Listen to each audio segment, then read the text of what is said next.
Ration அரிசியை கடத்த use பண்ண வண்டி மாமாவோட வண்டின்னு எனக்கு தெரியாது. வண்டியில இருக்கிற நம்பரை வச்சு அது மாமாவோட வண்டி தான் ஆபீஸ்ல கன்ஃபார்ம் பண்ணிருக்காங்க. அதனால மாமா தான் ரேஷன் அரிசியை கடத்தினார்னு ஃப்ரேம் பண்ணிட்டாங்க. இது மொத்தமும் அவங்களோட மிஸ்டேக் தான். என் தப்பு இதுல எதுவுமே இல்ல. ப்ளீஸ் வேலு. இல்ல நீ போய் சொல்ற. நான் இதை நம்ப மாட்டேன். உனக்கு நல்லா தெரிஞ்சுதா நீ இதை எழுதிருக்க. உனக்கு என் அப்பாவை ஆரம்பத்துல இருந்து பிடிக்கல. அதான் என் அப்பாவை பத்தி இப்ப தப்பா எழுதிருக்க. ஐயோ வேலு, நீ ஏன் இப்படி சொல்ற? நான் போய் அப்படி எல்லாம் எழுதுவேனா? அதான் எழுதிருக்கியே. நான் சொல்றது கொஞ்சம் தயவு செஞ்சு புரிஞ்சுக்கோ. ரேஷன் அரிசியை கடத்த மாமா வண்டியை யூஸ் பண்ணிருக்காங்கன்னு சத்தியமா எனக்கு தெரியாது. நான் பொதுவா தான் எழுதினேன்.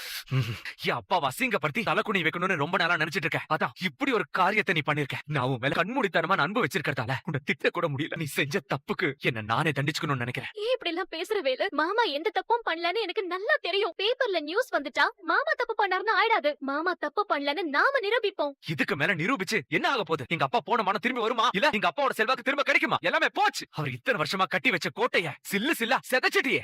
எங்க அப்பா ஒரு குற்றவாளி மாதிரி போலீஸ் ஸ்டேஷனுக்கு போக வச்சிட்டல. நீ திட்டம் போட்டுதான் எல்லாம் செஞ்சிருக்க. எங்க அப்பா உங்க அப்பாவை எப்பவோ அவமானப்படுத்துறத மனசுல வச்சுக்கிட்டுதான் இந்த மாதிரி திட்டம் போட்டு பழி வாங்கிருக்க. எனக்கு நல்லா புரிஞ்சிருச்சு. ஐயோ வேலு, ஏன் இப்படி எல்லாம் அபாண்டமா பேசுற? நான் அப்படி எல்லாம் நினைப்பேனா? நிறுத்து. அழுது சொல்றதால நீ சொல்றதெல்லாம் உண்மை ஆயிடுமா? நான் உன் மேல வச்சிருக்கிற அன்பையும் காதலையும் கொச்சப்படுத்திட்டியேடி. இதுக்கு உன் கையாலேயே என்ன வெட்டி போட்டுருக்கலாம்.